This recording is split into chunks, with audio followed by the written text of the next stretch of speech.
Welcome to the Highly Sensitive Person Podcast, a twice-monthly podcast for people who experience the world intensely. Join me on a journey of acceptance of our highly sensitive person traits. Welcome to episode 49. I'm your host, Kelly. This is a twice-monthly podcast about what it's like to have sensory processing sensitivity. And believe it or not, I just realized that this is the 1-year anniversary of this show. Episode 1 was a year ago. Wow. So anyway, today's episode is about how to deal with people who push your buttons and make you angry. I'm a member of several Facebook groups for highly sensitive people, and I see this topic come up a lot. People will describe a coworker or family member or a stranger on the internet who says something that they disagree with so strongly that they get angry. But the worst part about these types of conflicts is that they stay with the person for a long time. They can't stop thinking about it and turning it over in their head and feeling riled up about it. What finally inspired me to do an episode on this topic was 2 recent posts on the HSP subreddit on Reddit. And I want to read these posts to you before I get into the meat of the show to see if you can relate. Here's the first one. I fought with a couple of racist rednecks on Facebook recently. It was very intense for me because I'm not usually very confrontational, but some things send me into a rage and I react very strongly.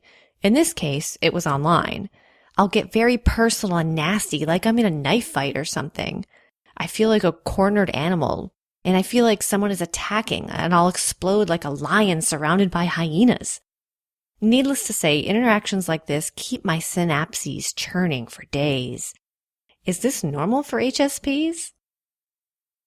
So that was the first example. It's someone getting really angry about something a stranger posted online, something they disagreed with and felt the need to reply to and set them straight.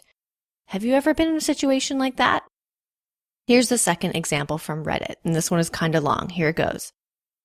Every day I have lunch with most of my coworkers. We've been doing this for a long time, and I usually look forward to it, except there's this one guy. Let's call him Steve. I've been working with Steve for a few years. He's got a good sense of humor, and I generally enjoy talking to him. But at lunch, he often brings up politics and other topics from the news, and I deeply disagree with a lot of his opinions. To make matters worse, he's hard-headed, sure of himself, and prone to black and white thinking. Whenever he throws out one of his hot-button opinions, other people just seem to quietly ignore him until he's done ranting.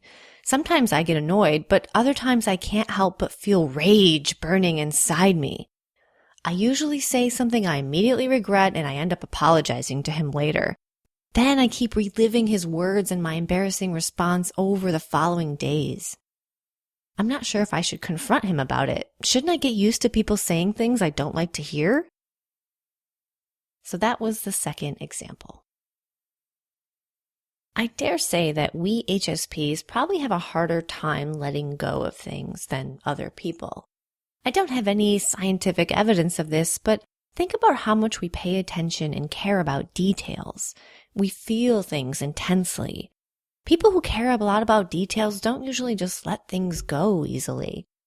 Also, think about how HSPs are often strongly moved by issues of social justice. These traits lead me to believe that we are prone to reacting strongly when we hear people say things we intensely disagree with. We feel the need to set people straight. We want to express our opinion and show that we disagree. Other people can let things slide. They can let things roll off their back, just ignore it and let it go. But we tell ourselves that we can't. We just aren't like that. We are passionate and have to make our feelings and opinions heard. But maybe that's not the best way to be. So today I have some tips on how to not get so riled up in these types of situations.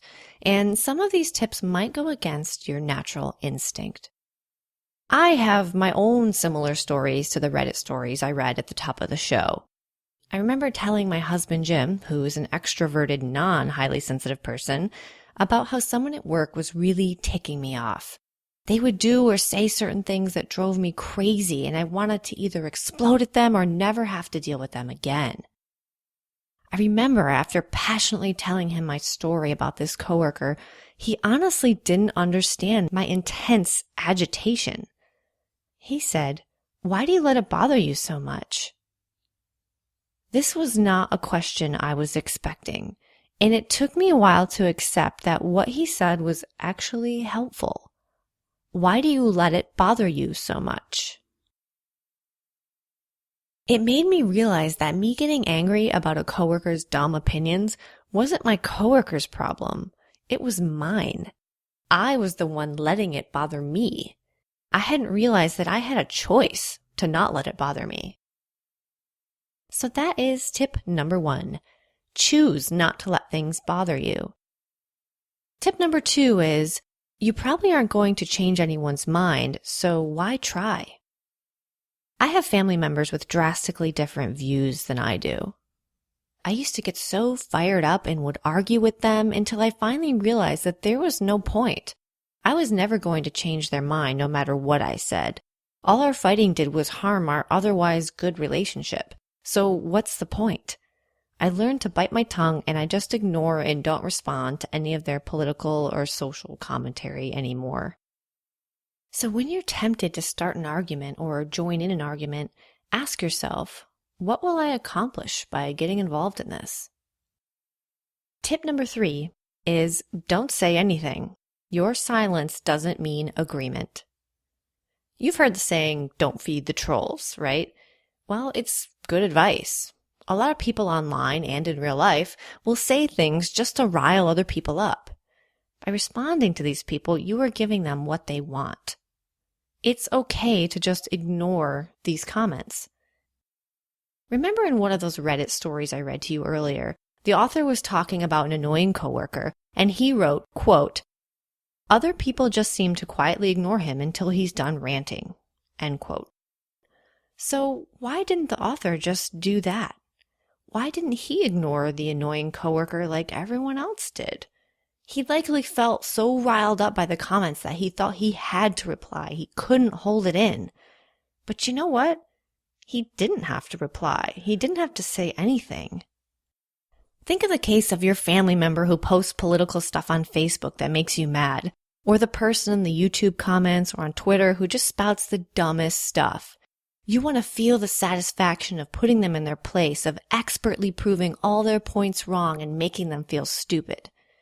But ask yourself, why does this other person's opinion matter to me so much that I'm willing to sort of lower myself to their level? Tip number 4 is, meaningless conflict is not worth your precious energy.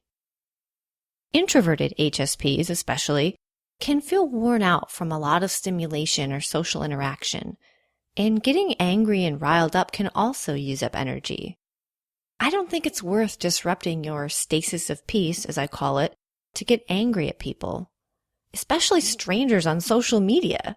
Think about how much it stirs you up inside. Remember, you have a choice. You can just ignore it.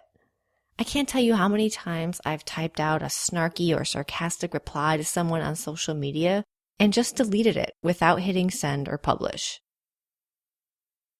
So to sum everything up, my advice is to realize that you have a choice when you're getting riled up by a friend or family member or coworker or even a stranger online. Before getting in an angry exchange, ask yourself these questions. Why am I letting this bother me? What do I gain by arguing? Why does this other person's opinion matter to me so much? And then realize you're probably better off taking the high road and not feeding the trolls by not replying at all. I'd love to know what you think about this and what tactics you use to deal with these kinds of troublesome interactions in your life. Let me know in the show notes at highlysensitiveperson.net/episode 49. And did you know that I have a book? I bet a lot of you did. It's called A Highly Sensitive Person's Life, and it covers a lot of the same content from my blog. I think it's helpful for people to realize that they aren't alone as a highly sensitive person. You aren't the only one who feels the way you do. If you're interested, check it out on Amazon. And if you like this podcast, and if you've ever found value in it or had a realization from it, please support the show at patreon.com/HSP. And thank you so much to the newest patron, Sean Broughton. I have to say I Googled how to pronounce your first name, so I hope it's right. Anyway, thank you so much for your support on Patreon. It is amazing. Folks, just a $1 donation per episode makes a huge difference. Thank you so much. Check it out at patreon.com/HSP. That's it for episode 49. Thanks so much for spending this time with me, and I'll talk to you in 2 weeks.